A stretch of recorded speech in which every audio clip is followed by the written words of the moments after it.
This is Rob Hayworth, and you are listening to the Fulham Focus podcast.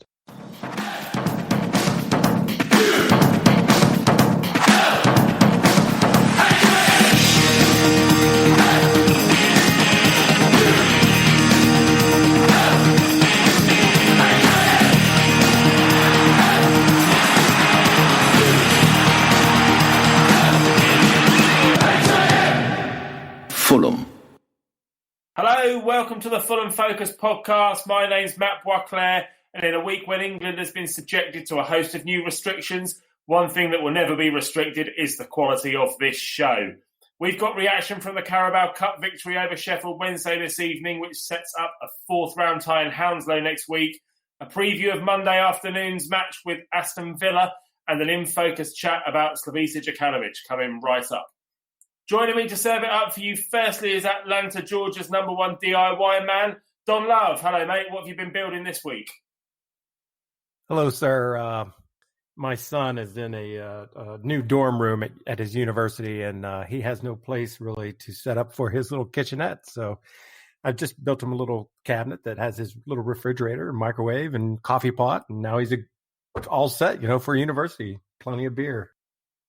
Super dad, like your style. Also joining me is Aldershot's number one DIY man, although I believe he acquired that nickname for very different reasons. It's Baldo. Good evening, mate. Very good evening. See, this is what I made a note to J-Mac, our other podcast host. It didn't quite seem the same without the insulting little jibes at the start of the podcast. This just feels a lot more natural, I do have to say. Good evening to you both. Always do my best, mate. All right, let's go. Fulham. All right, chaps, well, I'm going to come to you both quickly just to get your assessment of the Sheffield Wednesday result. We obviously won 2-0 tonight with goals from Kamara and Bobby Decordova-Reid. Baldo, talk to me about your thoughts from this game this evening. I think it was a pretty routine game. I joked to you as soon as Kamara put the ball in for the first goal that was pretty much game over. Much in the same way as the Ipswich game, I felt that, Sheffield United didn't look as if they were going to pose much of a threat, with the team they set out. So as soon as we got the first goal, as much as they made a couple of scary moments, we were always going to be in control. So once we got the first, it was pretty much game over. And then the second goal from Bobby Reid is, icing on the cake, as it were. A game like that is more just to get a couple of the fringe players more minutes. Jean-Michel Sherry, where the hell he's been hiding for these past couple of weeks, we don't know. But he managed to get a run out. Stefan Johansson as well managed to get a bunch of minutes under his belt. So I think that was really more than this was. Look forward to see what hounds I managed to throw up against us next week.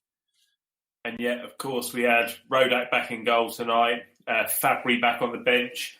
And then a couple of youngsters came on, Dom. We have Fabio Carvalho and Tyrose Francois coming off the bench in the second half. How do you think they got on? I thought they actually both looked pretty good, especially the I'm always going to say his name wrong, Caballero. I thought he was really fast, and I hope we can hold on to him.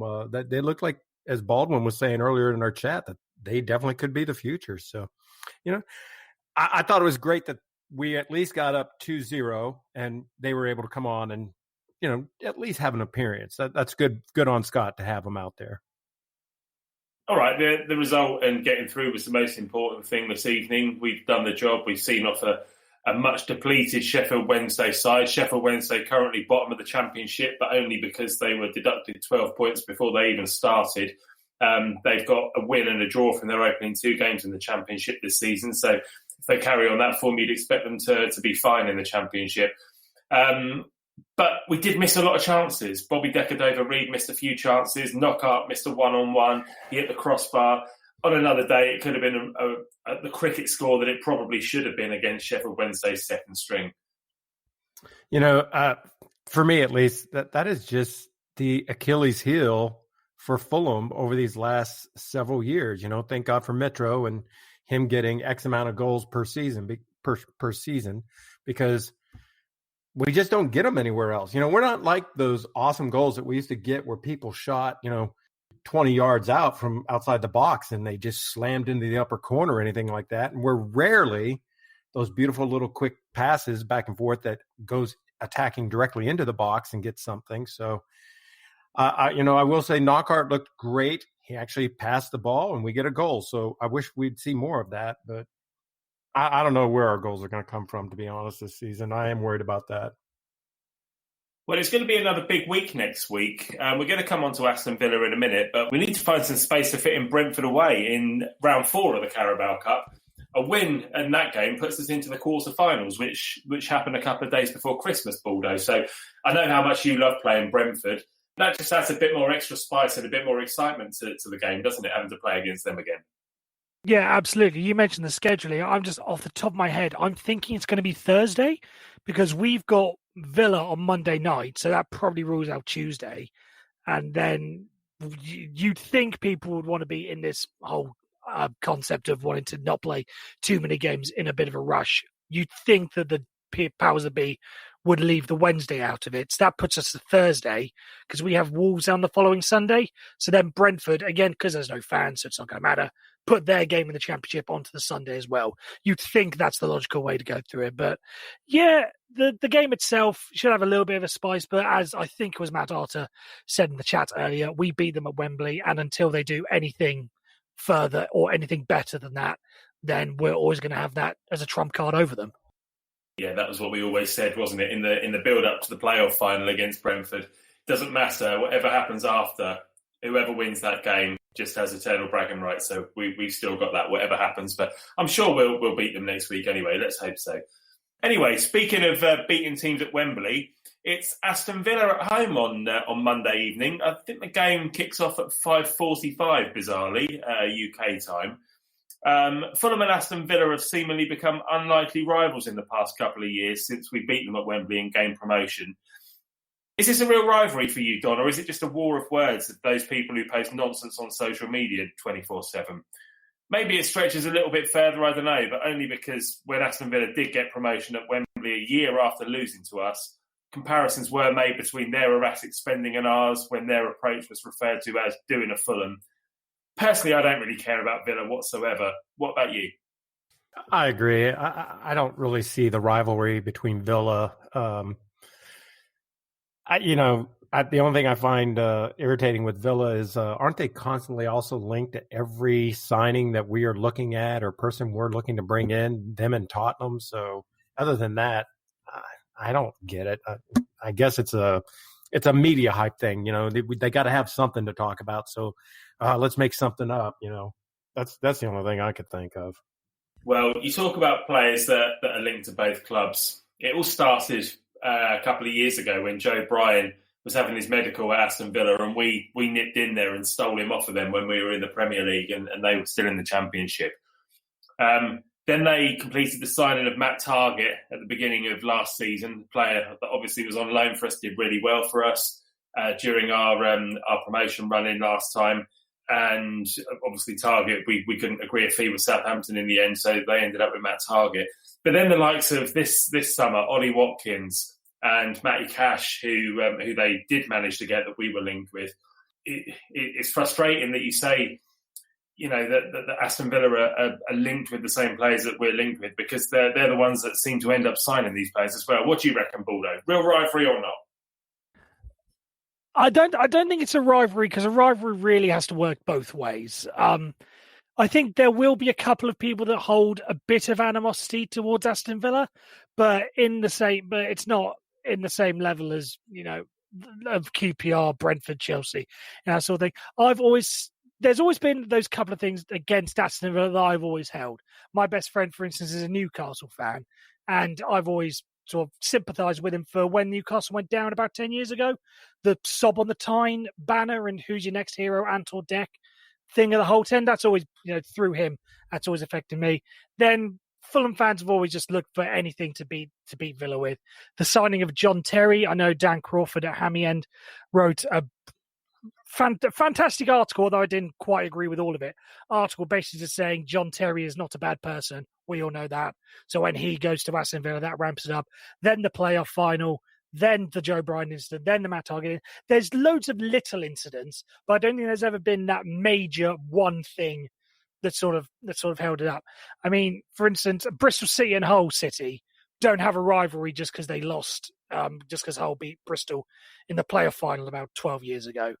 It's not just that. There's the whole load of factors in it, but I wouldn't consider it a rivalry. I don't like them, but it's not a rivalry. They're probably about 10th on the list of teams that I hate in the world.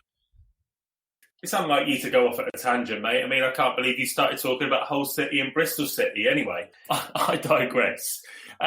We're still linked with central defenders. We haven't signed any yet. As I just said, we're recording right after the end of the game against Sheffield Wednesday on Wednesday evening. No defenders as yet. Don, what is the attraction for players to come to Fulham at the moment? Because we have been linked with some big names over the summer, particularly defenders. Gerard Piqué was one of them, the Barcelona legend. But we haven't had any as yet. What is the pull? Why would a player want to come to Fulham at the moment, particularly when you think all of the media have already written us off as relegation certainties? Yeah, I actually think that's an excellent question. And look at it in a couple of ways. Okay, what is the good stuff that Fulham has to attract players? You would think, well, London, that, the location, people want to come and live in London. It's a great city. They got a great training facility, I think, personally. The Cottage, it's a tremendous stadium to play in my view. And with the new stands going in, the Riverside, it's going to be even better. The other side of that coin, though, is, again, what is it that would attract players to want to come to Fulham now? Okay, so this isn't like a couple of years ago where we were a fairly steady hand in the Premier League. So, yeah, we get the older guys who are looking to finish their career, but we'd also get some players that, were pretty decent and we're excited to come and play for Fulham, the possibility of what could happen, in a London team. We don't really have that now. We haven't got that excitement. We haven't got that feel that we used to have, like, say, 4 or 5 years ago. There isn't that, oh my God, these guys are definitely going to stay up. They're building on something. So that's a good question, and, it could be, we were talking about this a couple of days. We've actually talked about this a couple of times in our little chat group. It could be the reason why some of these players aren't coming to Fulham. We're not a consistent team anymore. We're not a guaranteed, we're going to stay in the Premier League. So, you hate to say yo-yo team. I really hate that term, but there's a very strong chance we could go down. Now, I think we will stay up. I think Scotty's going to work some magic and we'll stay there, but I don't know. Would you want to come to Fulham right now? Forget that you love Fulham. Would you want to come to Fulham right now? If you're a player who's thinking, what's the next step in my career? And you're building on your career. You're not at the end of it. You're not, say, 32, whatever, but let's say you're 23, 24. What would you do, Frenchie? Would you come? I think for me, a lot depends on who else is having a look at you as a footballer and who else is in for you. And you've got to think about yourself and think, where am I most likely to be successful? And at Fulham this season, it's a gamble. It's a gamble for any player who wants a career in the Premier League to come to Fulham at the moment. But we were talking to J-Mac the other day, and J-Mac made a really good point in the team chat when he said that next season, if we were to stay up and we built some foundations, that is the time when potentially better players will want to start coming to us once we're beginning to establish ourselves and our style a little bit more and impose ourselves on the division. Last time around, we were there for 13 years, and we started off by signing players like Van der Sar, Malbrock, Legwinski. And over the years, I guess the money dried up and the luck ran out, and we ended up signing lesser players. And Chris Coleman did really well, by the way, on more of a shoestring budget that was given to him by Al Fayed. But now the possibilities with the money that's available are much, much bigger to us. But like you say, Don, it is difficult to attract the players that we want at the moment. And, you see people on social media and even in our team chat saying, well, we need to hurry up and get a move on. We need to sign this, that and the other. We need defenders before the Villa game. Well, I'm sure the club are working on this. But, there's a sweet spot for the type of player and the level of player that we can attract. So we just need to be very careful. Baldo, what do you think? Yeah, I think you both made some excellent points. I think Don sort of gets hit the nail on the head there. What's the attraction? It's basically playing in the Premier League and living in London. That's really all that we have. But at the same time, you could say that for someone like West Ham. You could say that for Tottenham, Chelsea, and a couple of others. It's not that hard. Even Southampton's only half an hour away on the train from London, so it's not. You can sell that to. I think we've talked in the past about how we overspent in 2 seasons ago. So I think we may have to go down that route if we want to sign these players, because once you get past living in London, playing in the Premier League, if they actually know, right, we're in a bit of a perilous situation here. Most people think we're going to go down. We're not exactly the most stable.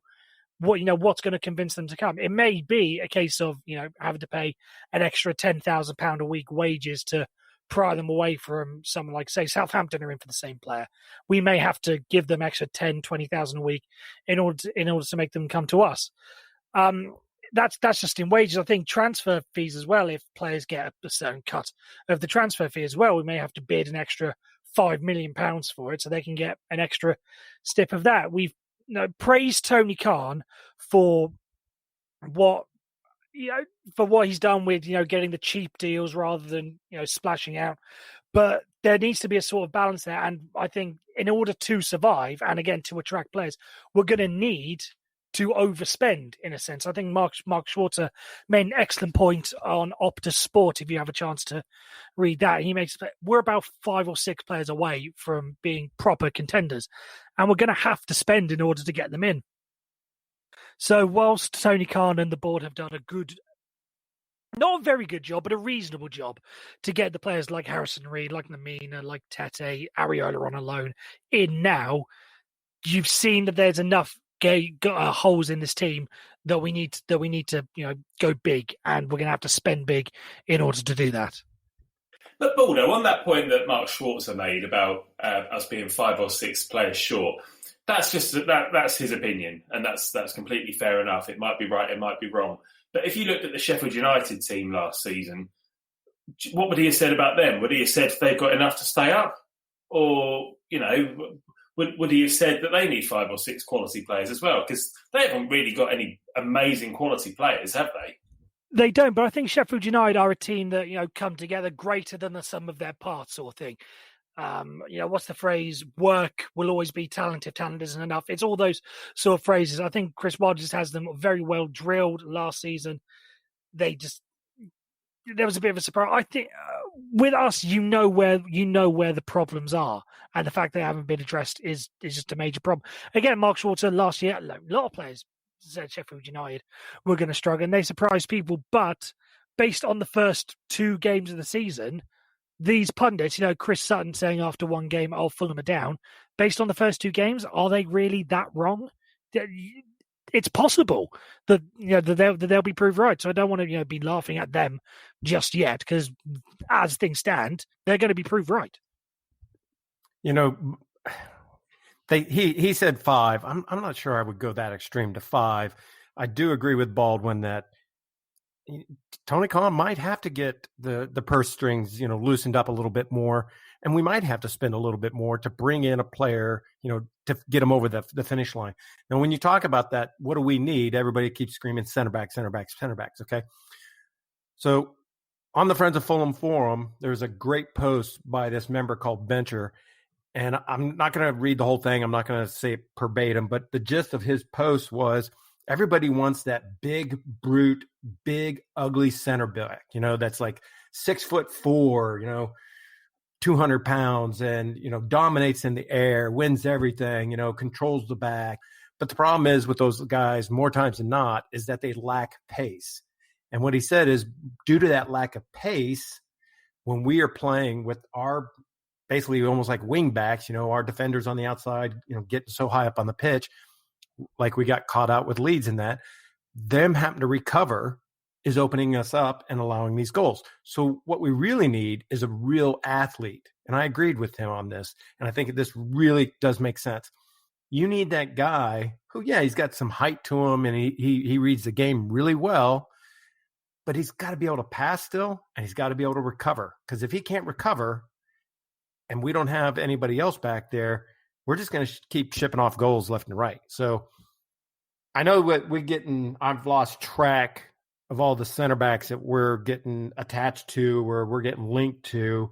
I've given up on keeping up with what is what, but I just pray whoever we bring in isn't just some big brute who's looking to finish his career or whatever. And we're so near the end of the window that, we just take this and go with it. Or, we don't really take the time to find somebody that, does have pace and can, dominate in the back and control everything. Cause that to me right now is the weakest thing is still the center backs. Yeah, we need another striker, but it's the center backs that we got to work on. You're right as well. The real problem that we've got here now is that we've let Alfie Mawson go out on loan. And I'm not an Alfie Mawson fan by any stretch of the imagination, but he is a body that can play central defence. So we now have to bring in a central defender, at least one, probably two. And are we just going to be bringing in a player for the sake of a body, or are we going to bring in somebody with real quality? And that's what remains to be seen. Anyway, let's move it back to the Aston Villa game. I want to talk about Aston Villa last season really quickly. They stayed up by the skin of their teeth. They did it with just 2 away wins all season. They conceded 65 goals, which was actually 16 less than us the season before when we went down. They brought in a lot of reinforcements again this summer, who we'll look at when we do the stats a little later on. Baldo, do you see Aston Villa being a different kettle of fish this time around, or do you think they'll still struggle and be in the relegation mix at the end of the season? I watched them against 10-man Sheffield United on Monday, and they were far from convincing. They won 1-0, but they relied on their new goalkeeper, Martinez, to save a penalty in the first half, which probably should have earned our beloved Matty Target a red card on another day too. Yeah, I think they were lucky. I think there's a couple of teams that are still trying to bed in new signings because they didn't have enough of a pre-season. You could see, basically up and down English football, it's a bit of a problem. And I think Aston Villa are one of those teams. I think they will be fine come the end of the year, come March and April. I don't see them being in a relegation battle in the last 2 or 3 games of the season. At least anyway, I think they've made some good signings. We're going to touch on them later, and also I think that the quality at the bottom of the table is very much us included. Again, unless as things stand, us included, the quality at the bottom of the table isn't that great. So you don't need to be all that convincing in order to pull away from a relegation battle. And I think Aston Villa will have just enough to get through it, but I don't see them pulling out many strings, maybe a comfortable 13th, 14th at the end of the season. Fair enough, mate. Well, Jack Grealish was fouled a Premier League record 167 times last season, proving that he is extremely kickable. He's just signed a new long-term contract at Villa Park, warning off interest from the likes of Manchester United. He's always been a difficult bastard to play against. How can we nullify him on Monday evening, Don? And, of course, another old enemy, Ollie Watkins, given that we've conceded 7 goals in our opening 2 games. How would you line up? I personally would love to go back to like a 4-4-2. I'm not saying sit back and park the bus or anything like that, but I would like to go back to a simple 4-4-2. No freaking fancy diamonds, no bullshit, just 4-4-2. And with that, what I'd really love to see is somebody has got to be picking up these runs, these odd players that nobody else is picking up out of the midfield. And that's people like Jack Grealish. He gets kicked because, hey, you're right, he's very kickable. And I think everybody on the Focus team would like to kick the shit out of him. But I think he's one of those players that he holds the ball so long at his feet, because he does a good job of dribbling. He can make some moves. But when you're that player that holds that ball for so long, you're going to get kicked. You're going to get these tackles that come in. You're going to get double teamed. So on the flip side of that, I am worried Hector, somebody is going to kick him and they're going to get a great spot on the field or something because of it. So I'm not positive what else to do other than maybe a 4-4-2. We have nullified Jack Grealish many times before, Wembley and in the game earlier that season when we beat them 2-0 at Craven Cottage. And Ollie Watkins as well. We've obviously nullified him very, very recently. Aldo, what would you go for? Who would you play and in what formation? I'm expecting it to be the same old 4-3-3. I can't see us budging from that. Although I am with you, Don. I would love to go back to a 4-4-2 and simplify it and play football in a much more simple way than we seem to at the moment. But Baldo, come on, talk to me. I think we need someone with basically the energy to man mark him throughout the game. Basically don't leave his side. If he can't, if he's not open to receive the ball, then he can't get the ball. I personally would nominate someone like, I was going to say Harry Arter, but I just remembered he signed for Nottingham Forest. But he would have been perfect in this situation, just to give him that little nibble occasionally. Maybe Stefan Johansson after his performance today, but in all seriousness, probably Harrison Reed, just to sit with Jack Grealish, make sure that he doesn't get the ball and can't dictate play as he usually does. So that would be You could also make the argument for Mario Lemina. I've been calling for him for a couple of weeks just because whilst we don't have the solidity with a decent centre back, we're going to need something in front of the back four, and I think that Lemina and Reed both could offer that. So I'd go for one of them too personally, just man mark Grealish. My only problem, if you take Reed and tell him man mark Jack Grealish, it kind of takes him out of the purpose of that holding midfielder, that is trying to break up the pressure on the back line, especially the pressure that might be coming down on Dannyboi, Hector, or Ream, whoever's sitting in the center backs, So I'm not a fan of just taking Reed and saying, hey, man mark him for the game. So You see the way that Jack Grealish can just go past players. He can have 3 or 4 people on him and he can just brush them aside. He's a quality player. So I'm not necessarily sure that man marking him is the right answer either.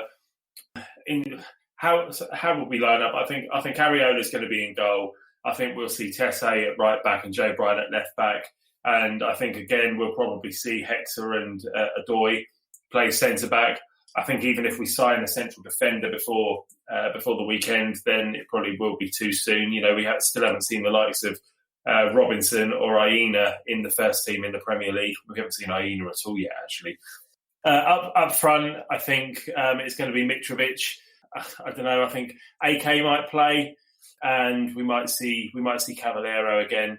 And midfield, Harrison Reed, Josh Onoma, and Anguissa. I think that'll be the team for me. But Scott Parker did say after the Leeds game that he holds players back for particular games, and maybe he held Kearney back from Leeds and held him back from tonight because he's going to expect Kearney to come in and play just to mix things up because he obviously scored the winner in the playoff final against Aston Villa, and it might just be the kind of psychological edge that we need in that game. I don't know. When you say that, how he holds back players, the other part of that is Tom's going to be wanting to prove, I would assume, that he is good enough to be in this league and that he should be starting, all the games. So I think putting Tom in the game, he might get a little kick up the ass there from Scott and a little fire in his belly, and he might just show something, all of a sudden become the person we all wish he was, hitting those balls from outside the box again, like he did against Brentford away when I was there. So maybe it's a good thing he hasn't been playing. Well, we talked in the build-up to the playoff final about needing big game players and how Kearney is a big game player. This is a big game. We've lost our opening 2 games. We need to start putting some points on the board. We don't want to be going into Wolves away in the 4th game, needing to or still being on 0 points. So for me, this is a really big game and one that I really want to win and expect to win. Going back to Aston Villa, though, they were runners-up in the League Cup last season, losing 2-1 to Man City at Wembley. But, of course, we knocked them out of the FA Cup with belters from Knockaert and Arter. Baldo, do you think we're something of a bogey team for Aston Villa at the moment? And how much of a mental edge does that give us? I think it gives us a huge mental edge. There are just some teams that are tricky for others. Hounslow were for for the majority of our time in the Championship, we're our bogey team, and there's just something. There's that mental edge that you just can't shake off. Even we're feeling it as fans. Going into the playoff final. We'd only beaten them once, I think, in the league since we dropped down. And how's that going to affect? We can't beat them. I think that's very much that's very much something that could play on Aston Villa's mind this time. Very good, mate. Okay, well, there'll be more of this in a minute, but before we carry on, let's go across to a chat that I had recently with Danny about a man who gave us our day in the sun at Wembley against Monday's opponents, Slavisa Jokanovic. Fulham. Yes, I've got Dannyboi with me to talk about another Fulham legend. This week, we are going to go back over the Fulham career of our beloved Slavisa Jokanovic. How you doing, Danny? How you doing, mate? Yeah, I'm good, thanks. Good stuff. Well, let's talk about Slav then. He's been gone a couple of years now. He was finally appointed Fulham manager in late December 2015, almost 2 months after Kit Symons was sacked following a 5-2 home defeat to Birmingham City. Peter Grant had looked after the team for 3 matches before Stuart Gray arrived as a coach. He took charge for a further 5 matches until Slav arrived as head coach. When Kit was sacked, we were 12th in the Championship, but during that 8-game period without somebody in charge full-time, we sat just 3 points above the relegation zone, having drawn 4 games, lost 3, and our only win came at home to Rotherham, with Slav appointed and watching from the stands. It's fair to say that we were in desperate need of somebody great at that time, and having previously got Watford promoted to the Premier League, I was finally excited by something that was happening at Fulham. How did you feel? Yeah, I was very happy with the appointment. I think Kit Symons was a very good appointment when he was made, obviously coming off the back of Felix Magath. There was just something rotten about the whole club. I think it needed your Uncle Kit to come in, someone who knew Fulham inside out and get that smile back on everyone's face. He did a great job because we could have easily capitulated and gone down again. But he was always going to hit a ceiling, and I think it was just a shame that we had to wait so long, like you said, for Slav to come in. I mean, there seemed to be 4 or 5 names always on the shortlist, and his name was one. For me, his name stood out so much above the others. It was by far the first choice. And clearly he was for the club because they were willing to wait for him. And although it was unfortunate that we had to wait, I guess if that's the case, in order to get the right man, it's better than making a knee-jerk reaction and appointing somebody else. Yeah, you're right. He was already managing Tel Aviv, wasn't he? Which I guess is why we had to wait. But I think he clearly wanted to come back to London and to England. And I'm really glad we managed to get him. That season, we ended up finishing 20th, although we were 11 points clear of the drop. So it was a good job completed by Slav and the team. And the rebuild job then began from that point, working alongside Tony Khan. The likes of Stefan Johansson, Kevin McDonald and Scott Malone were brought in to give the team more quality and actually a spine of players. And straight away, we were converted from relegation candidates to serious promotion contenders, weren't we? Yeah, we were. And I think the only shame for me from Slav's tenure at the club is that consistently we started every season very slow. I don't know why. I don't know whether that's because we did our transfer business so late and there was little time for the team to gel together. But we seem to have a contrast of quite an average first half of the season. And then from December onwards, it just took off and it was sensational. We didn't spend an awful lot of money, if I recall, but the players we brought in very much fit into Slav's system. It just fell into place perfectly. You know, Johansson, McDonald and Kearney as a trio just complemented each other so well, didn't they? Yeah, they did. I'm just looking back over some of the things that happened while Slav was with the club, but prior to joining us, he left Watford having got them promoted because he couldn't agree a new contract. So I think he does have a tendency to sometimes throw his toys out of his pram a little bit. He said that he felt like he was no longer wanted by Watford and ended up being replaced by Quique Sanchez-Flores. Looking back even further, he was sent off against us for Chelsea back in 2001. He got a second yellow card for throwing the ball away, which is obviously one of the most petulant things you can do. He wasn't the sort of man to keep quiet if something had annoyed him. That's the kind of point I'm making. He spoke out quite publicly about the Fulham transfer policy at one point and issued a back me or sack me plea midway through the 17-18 season. Given that we were sat in 17th position in mid-November, that was something a few of our fans at the time wouldn't have been averse to, would it? I've got to be honest, I wasn't a massive fan of him coming out and having a moan about the transfer policy. I don't agree with the transfer policy, but I felt coming out publicly and ranting about it, I wasn't a fan of it. I don't think that's the kind of thing you should do. I think that should remain in-house. But it was him that had the influence over Mitrovic coming in, and blimey, if that's the calibre of player he was capable of bringing in, then we should have given him more say in the transfers. What about his handling of the Chris Martin situation, speaking about him being quite outspoken? Well, for me, that is probably my favourite moment of his time at the club. In that moment, you need a strong manager who's not going to take rubbish from anyone. You know, Steve McLaren is a very experienced man. He's been England manager in the past, but he weren't going to be belittled or undermined by Derby County or Chris Martin. Let's just go back a step here. So what actually happened was Chris Martin was on loan at Fulham, wasn't he?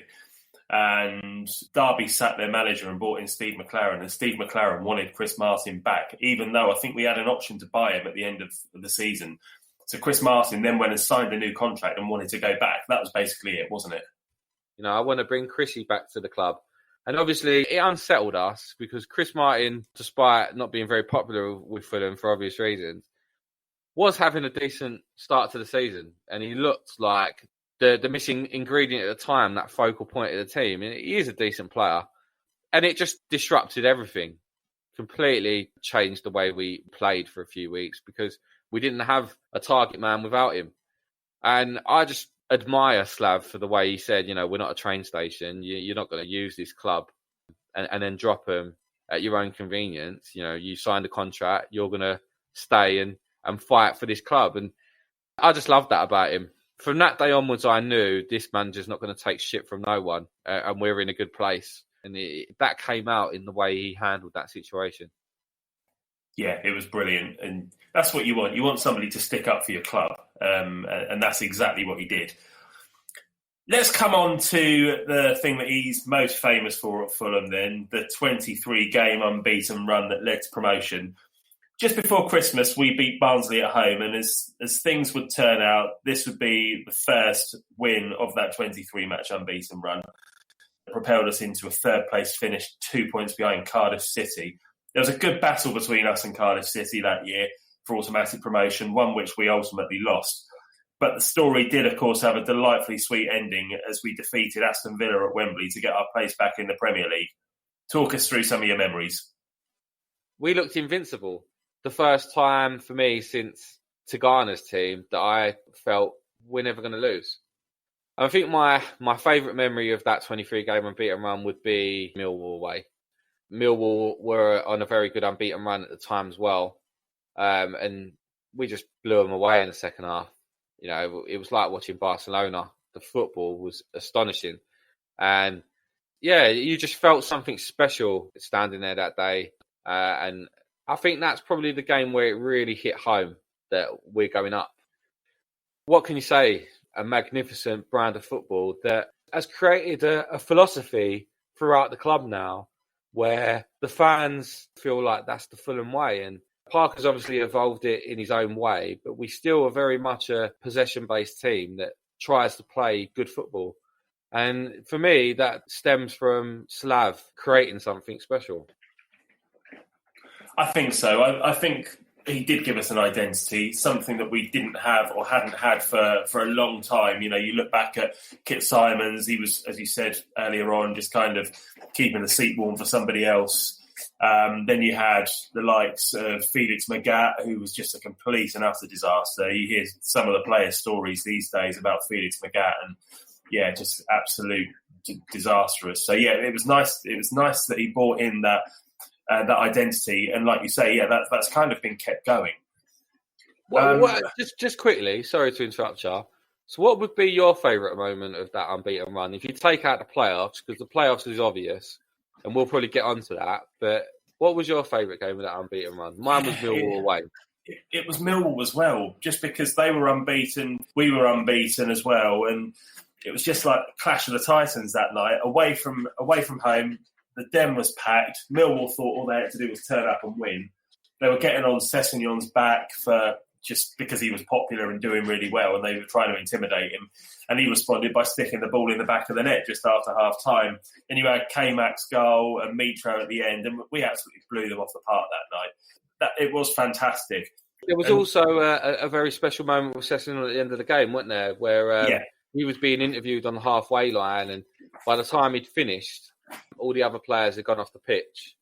And there was a moment where he was the last one to come over to us, and it was just us and him, and we were singing his name. And that was a really nice moment, really nice connection between us and him. And I think it just really highlights, well, no matter where he goes or what he does in his career, he is one of our own.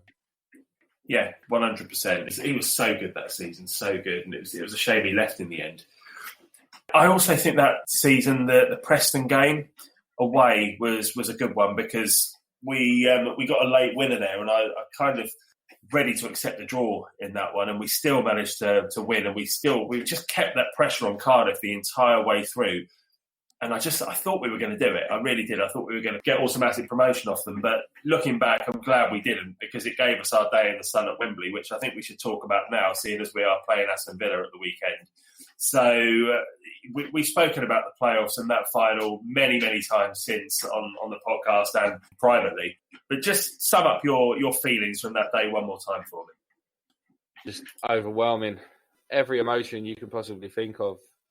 Fulham have always been a family club, and I've said it in the past, that is the only reason I support Fulham, is because my granddad started it off, and he sadly passed away a few years before Wembley. And you start thinking about him, and all my kids were there. It was the first game where all four of my children had attended a Fulham game together.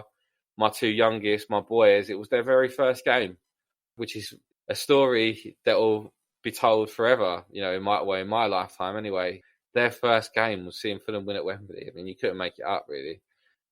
Every club has fans that love the club and deserve to see that moment. And Fulham more than most, for what some of our fans have been through during the 80s and the early 90s. And, we've never won a major trophy. So the fact that it was at Wembley just made it incredibly special. Yeah, I don't think we could ever talk about this subject too much. It was just an amazing experience, amazing day. And it was right that we went up that season, because we deserved it for that run that we went on towards in the second half of the season. The Aston Villa fans were quite obnoxious and arrogant and thought all they had to do was turn up and they'd be getting promoted. They thought they'd be packing out our end at Wembley, but we put up the white wall at Wembley. All our fans turned out, 40,000 of us, and just that setting was just amazing. And I've never seen half a stadium clear out as quickly as it did at the end of that game, and it was brilliant. It was just a real party afterwards. I loved it. I loved that day. It's probably my favourite ever experience of being a Fulham supporter, to be honest. I don't think you can beat that. I think I'd have to agree with that. The fact, like I said, all my children were there, something we all experienced together. There's none of this, we won at Wembley, and one of them going, but I weren't there. We was all there, and best Fulham day of my life, definitely. What was to happen next for Slavisa Jokanovic wasn't great. Over the summer of 2018, a lot of money was spent on some disappointing signings for which Slav wasn't to blame. And he was given a squad full of strangers right before the start of the season, which, to be honest, he was never able to make work in the time he was given. 3 months later, after just 12 games of the season, he was sacked, having won just once all season. I still feel sad that he wasn't given more time as a manager and felt he deserved the full season, but perhaps it's easy to say that now, knowing the disaster continued after he left anyway. How did you feel when Slav was sacked? Right decision, or would you like to see him given the full season? I'll be honest with you, I thought it was the right decision at the time. Hindsight is obviously very handy, but he always started the season slowly, and it wasn't just in the Premier League, it was in the Championship, it was every single year. We went into the second game away to Spurs at Wembley, and it was only like 3 months after the playoff final. Abu Kamara, Kearney and Mitrovic were the only three that played in the playoff final. For me, that's far too many changes. He had to probably find his best team quicker than he did. But no, if I was going to go back and do it again, then I would have definitely given him the whole year, because we didn't do any better without him. And it was probably undeserved, considering how well we did to get us up. Yes, I think he probably wasn't happy at the fact that he had limited involvement in transfers still. I feel like that was a big deal for him. And I'm not a fan of sacking managers just because of poor form anyway. I think they deserve a chance to turn it round. And the fact that they weren't his players and he couldn't make it work when somebody's just said to him, here's a load of players, go and make this work. And then he had 12 games to do it. It didn't seem fair. And I guess I always felt like if he'd been kept on, then he would have been the ideal person to have another crack at getting us promoted.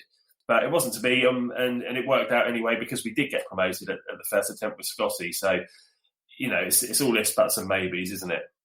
Let's come on to a rating for Slav's time at Fulham out of 10 then. What are you going to give the big man?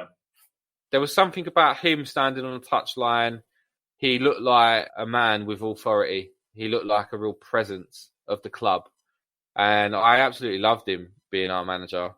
But then, bearing in mind, he's no Tigana. As good as he was, he's no Tigana. We finished third. So I can't give him a 10. I'll give him an 8. I've also got 8 written down as well for him. I felt like he represented the club really well. He had the club's best interests at heart. And, it was a slow burner. He did the job he had to do to begin with, and that was to keep us up in the Championship. And then he turned us into contenders. And then from contenders, we got there. We got promoted in the sweetest way possible with one of the best days of my life watching Fulham. So if he was able to do it in the Premier League as well, then I probably would have given him a 10, but it finished quite sadly, and it was a bit of a damp squib towards the end, wasn't it, with that Premier League campaign? And yeah, he has to take some of the blame for it. Obviously, he's not fully to blame, but for the way that he got us out of the Championship and the football that we played, 8 out of 10 for me as well. Good stuff, mate. All right, enjoyed that one. Let's pass this back to the main show. Fulham. Right, well, we're coming on to the stats for Aston Villa then. Stato has lovingly prepared these, as always, for us. Don, what have you got for us? So going back, if you look at everything we've done against Villa, Fulham, we've won 25, we've drawn 22, and Aston Villa has won 23. I'm actually kind of surprised we've won that many games. It seems like more than I would have thought. But, most recent games was being the FA Cup last year, of course, in the playoff final back in 2018. Supposedly we haven't lost a game against Villa since January of 2010. That's pretty impressive. That's got to be at home. That's at home, surely. Well, yeah, it says haven't lost a game at home against Villa since 2010. So I think, that's pretty impressive. I hope Fulham become that kind of fortitude again, to where everybody's worried about coming to the cottage. That, we've had some good games against them in the Premier League. Like we registered a 2-0 win, one of the few wins with goals from Sidwell and Berbatov, of all players. He could score some goals back then, although he was a paperweight in my mind.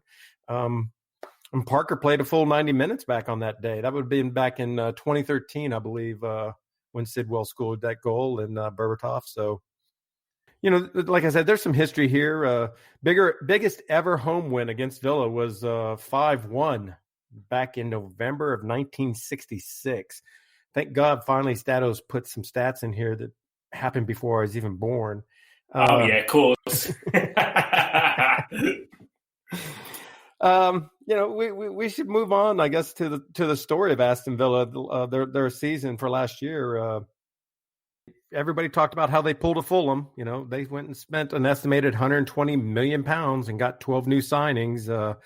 That's pretty big disruption to a team. No more continuity there if you're bringing in 12 new players. But, I think that's what showed. They brought in 12 new players, so they got off to a rocky start, and they only won 3 of their opening 10 games. Again, 12 new players coming in. What'd you expect? Their form back then, they nosedived going into November, as they only won 4 games between November and the end of January.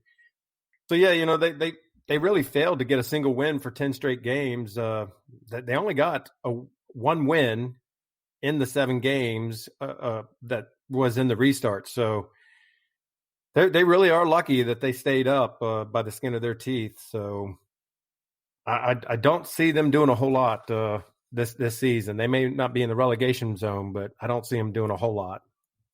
Good stuff, mate. All right, well, Baldo, over to you. Okay, well, I've been tasked with taking a look at Aston Villa's statistics for the season and their away form. And, Fulham were very much a team that The away form was very much not our forte in the Premier League, and it turned out that wasn't the case for Aston Villa either last season. They only won 2 away games in the whole campaign, and they were very poor defensively, conceding almost 2 goals a game and only scoring 1 goal a game. So everything very much against them when they travelled away from Villa Park. Didn't manage to keep a clean sheet away from home as well. So if you're one of those people that hangs to that, statistical anomaly that we haven't had a 0-0 game since, in fact, it was Aston Villa at home, wasn't it? That's the start of it, I believe. That 0-0 at the start of whatever season it was, however many games ago. If you're one of those people that clings to that stat, obviously more than I do, then you won't be getting a 0-0 game in this one. Let's see, 76% of their goals have been conceded in the second half. So long as we can keep things tight and not concede in the first half, then there's every chance that we'll be able to snatch something in the second. And 13 of the 28 goals they conceded in the second half of games came in the last 15 minutes of the game. So if it's a tie, 0-0 or 1-0 to them, there's always going to be that chance that we can nick something at the end, because it seems they're going to be very vulnerable at the back. They took the lead 8 times in away games last season, but conceded an equaliser on 6 of those occasions. Conversely, their opponents took the lead 16 times, and Villa could only equalise 4 times. So as Stato puts here, scoring first will be key. Now, I've also been tasked with taking a look at their new signings. We sort of touched on them earlier. Let's start with Matty Cash, someone who was very much linked with us, right back from Nottingham Forest for £14 million, who I thought was one of the best defenders, in fact, one of the best players in the Championship last season. I don't know if he sneaked into the Team of the Year, but he certainly deserved it. 5 assists for them last year. He's obviously a little bit slow starter this time. That assisting prowess came from the fact that he was a right winger before he got converted into a right back by Sabri Lamouchi. Let's go for another one. Ollie Watkins, another name that was very briefly mentioned with us. Everyone knows him from his time in Aston Villa. £28 million, probably a little bit too much for my mind, but we'll miss that. 26 goals and 3 assists last season, as he finished just behind our very own Alexander Mitrovic in the Golden Boot race. Very much an all-rounder. 10 goals with his right foot, 7 with his left, and 8 with his head. So it's not as if he's got a weak foot or any sort of weakness. Any ball that's in the box, he's going to have a good chance of getting. He's going to get on it. Bertrand Traore, another new signing, who I was also linked with us very briefly. Not quite as prolific as Ollie Watkins last season. He only got 1 goal and 3 assists, which is a far cry from his best season, which was in 2007-2018, where he's got 13 goals and 4 assists. And last but not least, who I personally think is the best signing they've made this summer, is Emiliano Martinez from Arsenal, who I believe was one of the best backup goalkeepers in the Premier League last season. Just didn't have his chance to shine, but he showed on his first game, saving a penalty, but also when he played last season for Arsenal on occasion, he proved to be a very good goalkeeper. Signed for £17 million. I think that's a very reasonable price. Villa had multiple goalkeeper issues last season, with the likes of Tom Heaton getting injured, and then Ojan Nyland being very, very unreliable, necessitating the move for Pepe Reina. So it'll be interesting to see how well we do against him. 9 Premier League appearances for Arsenal last season when he deputised for Bernd Leno. So yeah, that's all I've got in terms of Villa, their stats and their new signings. Let's see how well they do against us. Yeah, you mentioned Emiliano Martinez then. I was talking to my boss at work yesterday, who's a Reading fan, and apparently Martinez was on loan at Reading a couple of years ago and was amazing for them. I can't say I know much about him, but apparently he said that he just used to say things that, he's never seen anything like it before. And he said it's probably the best goalkeeper that Reading have had. And, back in the 90s, they had Shaka Hislop when he was amazing as well. So, So just one of the comments that sort of got picked up when he made the move to Aston Villa. All the fans of clubs that he'd been on loan at previously, all said what a fantastic goalkeeper he is. So just because he was back up for all those years at Arsenal doesn't mean that he's a scrub. He does have the potential to be very, very good. And yeah, of course, he saved a penalty on his debut the other night as well at home against Sheffield United. So great start for him. Okay, so I'm going to look at their key players aside from the new signings. Of course, there's Jack Grealish, Mr. Aston Villa himself. Jack Grealish was instrumental to their survival last season as he scored 8 goals and assisted 6 and had a direct hand in 34% of their goals last season. So for them, that was probably, securing him on a new deal was probably the best signing they've made all summer. He played in all but 2 of their games last season, and he's the club captain who's come up through the academy, and it's a very rare thing these days that a player comes up through the academy and stays. And of course, he stayed for 3 seasons in the Championship as well. We talk about how great it was that Mitro stayed with us when we went down for a year, but Grealish really, love him or hate him, that is something. Tyrone Mings, a 27-year-old centre-back that spent 2018-19 out on loan at Villa from Bournemouth and was instrumental in their defence as they got promotion to the Premier League. Villa immediately paid the £20 million transfer fee to Bournemouth to sign him permanently, and he played 33 games last season, averaging 0.9 interceptions per game, 5.7 clearances per game, and 1.5 blocks. Now, I know these well-researched stats from Stato, but I don't really know how that fits in with how all of the top defenders did and how they all did. But Villa were obviously under the cosh a lot last season, so that obviously plays into those stats quite a bit. He achieved 2 England caps at the end of last season due to his impressive form with Villa too. The final player I'm going to come on to is John McGinn, a central midfielder who was key to their survival last year also. He's box-to-box and offers creativity and a bit of grit and guile in midfield. In terms of goals, he got 3 last season and 3 assists. Villa's form noticeably dipped when he picked up a serious injury last season that would have ruled him out for the season, if not for lockdown and then the subsequent restart. And then form picked up when he returned to the team after the restart. Right, so I think it's about time that we come back onto Fulham and let's talk about a score prediction for the game on Monday night, chaps. Don, I'm going to come to you first. How do you think the game's going to pan out? I'm thinking it's going to be pretty back and forth. At least that's what I'm hoping. That it could get a little scrappy. I'm thinking. I'm also thinking if we score, it's going to be an ugly goal. I've got a feeling. I'm going to say 1-1. Okay, so you think we're going to get a point. What about you, Baldo? I'm hoping for the point. Okay. I'm feeling ever the more slightly confident, and I do not know why. Just that nagging feeling that eventually we're going to get something. I just feel, bogey team, whatever. It's going to come down. I think it's going to be a 2-1 victory for Fulham, personally. Yeah, I could see a 2-1. I can't see us keeping a clean sheet, but I just can't see us not winning this game. I really hope so. Anyway, we've got to get some points on the board quickly, and they've got to come from somewhere. So yeah, I think the revival starts now. All right, chaps. Well, we will be back to record a show right after the final whistle at Craven Cottage on Monday evening. The pod will be out first thing on Tuesday morning UK time. Don, Baldo, good to speak to you tonight. Thanks to you all for listening at home, and speak to you all again next week. Cheers.